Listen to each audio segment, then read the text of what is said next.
नमस्कार, मैं हूं आपके साथ अंजना शर्मा और आप देख रहे हैं प्रॉम्प्ट टाइम न्यूज। तो आइए एक नजर डालते हैं आज की खास खबर पर। उत्तर प्रदेश के फर्रुखाबाद ब्लॉक मोहम्मदाबाद के गयसिंहपुर बेवर रोड पर स्थित VPMS इंटर कॉलेज के प्रबंधक से स्कूल की व्यवस्थाओं को लेकर व बच्चों की शिक्षा को लेकर हुई खास बातचीत। नमस्कार। पहले तो सर हमारे चैनल में आपका वेलकम है और सबसे पहले मैं और मेरे दर्शक आपका परिचय जानना चाहेंगे। इस समय हम किस विद्यालय में स्थित हैं, विद्यालय का नाम और हमारे विद्यालय में क्या क्या व्यवस्थाएं हैं, कब हमारा विद्यालय स्थापित हुआ है, इन सब चीज़ों के बारे में। सर, ये हमारे विद्यालय का नाम हमारे पिताजी के नाम पे चल रहा है, वीरपाल सिंह शिक्षा समिति विद्यालय, जो इंग्लिश में BPSM इंटर कॉलेज कहते हैं जी। और हम सन 2008 में जो है इसकी पिताजी ने हमारे उसकी स्थापना की थी जी। तब से हम अभी तक चले आ रहे हैं। पहले नर्सरी से 8 तक हमारी मान्यता हुआ करती थी इंग्लिश मीडियम जी। और अब नर्सरी से लेके इंटर तक इंग्लिश मीडियम मानता है जी। और हर परिसर कमरे में ऊपर 2 मंजिल से लेके नीचे तक कैमरा की व्यवस्था है। हम लोग स्वयं मालिक लोग बैठकर उस पर निगरानी रखते हैं जी। और बढ़िया शिक्षा, बढ़िया पढ़ाई की करवाते हैं जी। आपका पूरा नाम और आप किस पद पर विद्यालय में उपस्थित हैं? मेरा नाम है सत्येंद्र सिंह राठौर जी। और विद्यालय परिसर में हम चेयरमैन के पद पर। जिस समय हमारा विद्यालय स्थापित हुआ था उस समय आपकी उम्र क्या थी? उस समय हमारी उम्र करीब 22 साल थी। तो उस समय पिताजी की क्या सोच थी, उन्होंने विद्यालय स्थापित किया क्योंकि रिदल एरिया में पिताजी की सोच ये थी कि उन्होंने सोचा कि यहाँ पे कोई विद्यालय नहीं होने के कारण संस्था का काम किया जाए, इससे अच्छी क्षेत्र में लोकेशन जाए और बच्चों को अच्छी शिक्षा की व्यवस्था हो, अच्छी शिक्षा मिले। जी। हमारे विद्यालय में अभी स्ट्रेंथ क्या है, कितने बच्चे हैं? हमारे विद्यालय में 375 बच्चे हैं। 375 यानी 375 प्लस मान के चलते हैं। जी जी जी। ओके। जैसा कि आपने हमें बताया कि 375 प्लस अपने स्ट्रेंथ है, मैं और मेरी टीम अराउंड 3 से 4 दिनों का सर्वे करती है जी। तो हमारे जो भी सवाल आपसे होंगे वो सर्वे के आधार पे होंगे। मेरा पहला सवाल आपसे, जैसा कि आपने बताया, मैं समझता हूँ 375 की स्ट्रेंथ में सभी बच्चे एक समान नहीं होंगे। कई बच्चे पढ़ने में बहुत अच्छे होंगे, कई मीडियम होंगे और कई वीक भी होंगे। वीक बच्चों को आपने परफेक्ट और तेज भी बनाया होगा। तो जो वीक बच्चे होते हैं उनको तेज बनाने की क्या प्रक्रिया होती है आपके विद्यालय में?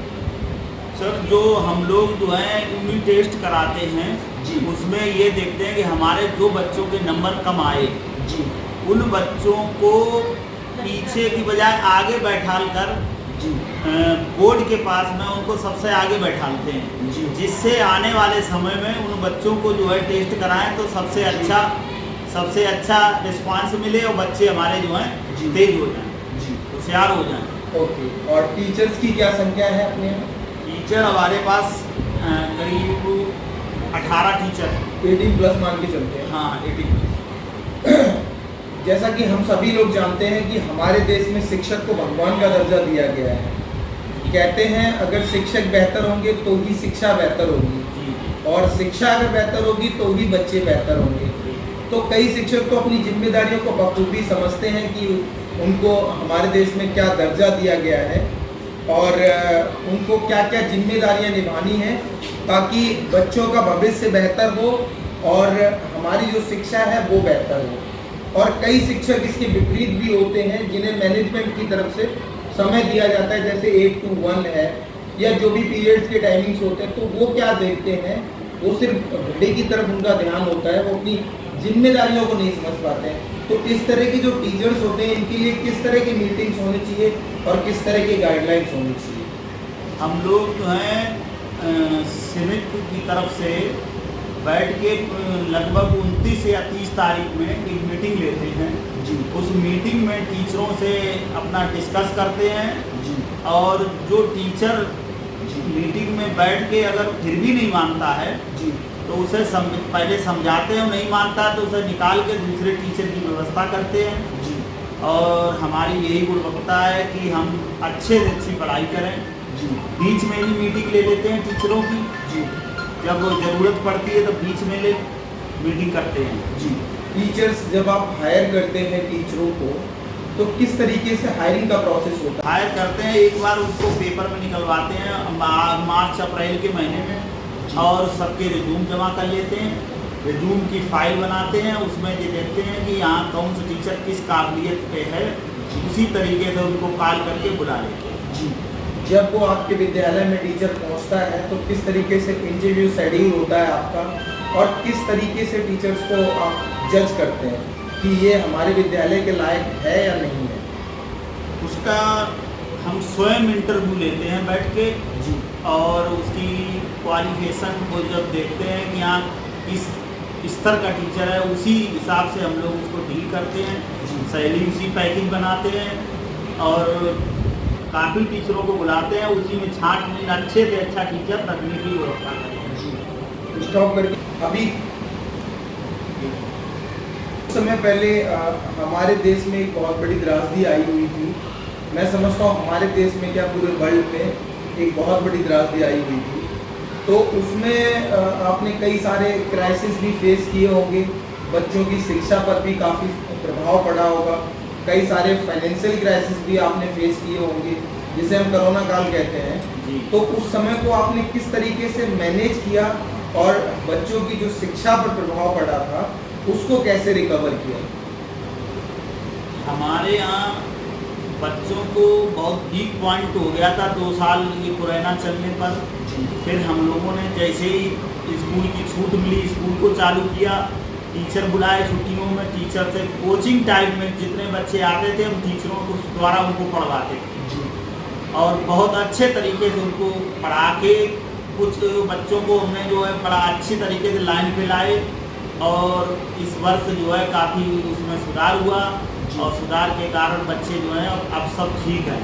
बिल्कुल, बहुत अच्छी बात है। दूसरा सवाल मेरा, जैसा कि अभी आप ऑनर के रूप में विद्यालय में हैं या चेयरमैन के रूप में विद्यालय में उपस्थित हैं, सवाल आपकी लाइफ से भी जुड़ा हुआ है। जैसा कि हम सभी लोग जानते हैं, आज आप चेयरमैन के रूप में विद्यालय में उपस्थित हैं। पहले कभी आपने भी स्टडी की होगी, पढ़ाई की होगी, बच्चों में जज किया जाता है। आपने देखा होगा कि कई बच्चे पढ़ने में बहुत अच्छे होते हैं, बट उनके अंदर एक डर होता है। जब आप पढ़ाई करते होंगे तो मे बी आप नहीं तो आपके फ्रेंड सर्कल में कई ऐसे बच्चे होंगे, वो तेज तो होते हैं बट उनके अंदर डर होता है। तो डर की वजह से वो अपने टीचर से क्वेश्चन पुटअप नहीं कर पाते हैं, और जब वो टीचर से क्वेश्चन पुटअप नहीं कर पाते, सवाल नहीं पूछ पाते हैं, तो कहीं ना कहीं वो तेज तो होते हैं बट वो कमज़ोर होते चले जाते हैं। तो इस तरह के जो बच्चे होते हैं, इनका आप डर कैसे निकालते हैं और कैसे इनको मोटिवेट करते हैं ताकि ये कमज़ोर ना हो? हम लोग क्या करते हैं, पहले ये देखते हैं कि कौन से बच्चा हमारा कमज़ोर है जी। तो हम लोग उस टीचर को और बच्चों में घुल मिल के आपस में बातचीत करके घुल मिल के उनका डर निकालते हैं।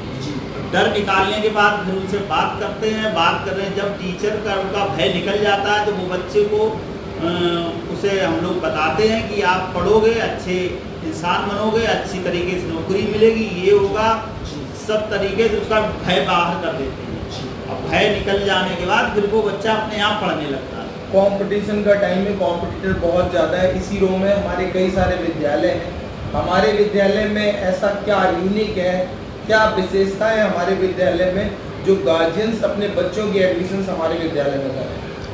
सर, जो भी गार्जियंस हमारे यहाँ आते हैं वो संतुष्ट होकर जाते हैं। दूसरी चीज़, हमारे क्षेत्र में मोहम्मदाबाद में हम एक ग्राम प्रधान हैं, ग्राम सभा निशाई से जुड़े हुए हैं, तो हमको ये भी हमारा क्षेत्र जो है बहुत कमज़ोर स्थिति का क्षेत्र है। तो हमारे यहाँ की फीस जो है स्कूल की वो बहुत कम है, 500 रुपये। तो और भी स्कूल हैं हमारे क्षेत्र में, वो 1000 रुपये से नीचे नहीं लेते हैं। इसलिए हम भी ये देखते हैं कि हमारे बच्चे जो हैं कमज़ोर वर्ग से हैं, तो हमको फीस कम लेना और जो है उससे गार्जियंस को उतने में ही संतुष्ट करना। हाँ, फिर भी हम पढ़ाते हैं और अपने पैसा को ज़्यादा मतलब पैदा करने के उसमें नहीं मतलब रहते हैं। पैसे बच्चों की को तरफ- शिक्षा देना, पैसे की तरफ ध्यान नहीं रहता है हमारा। बच्चों को पढ़ाना है। हमारे स्कूल में करीब 50 बच्चे ऐसे हैं जो फ्री पढ़ते हैं, अच्छा, जिनसे हम कोई फीस नहीं लेते हैं, गरीबों को। बिल्कुल। जो मैंने आपका इंटरव्यू किया है ये अराउंड आपका 20। खबरों में अब तक के लिए बस इतना ही। फिर होगी आपसे मुलाकात कुछ ऐसी ही खास खबरों के साथ। तब तक के लिए नमस्कार और देखते रहिए प्रॉम्प्ट टाइम न्यूज।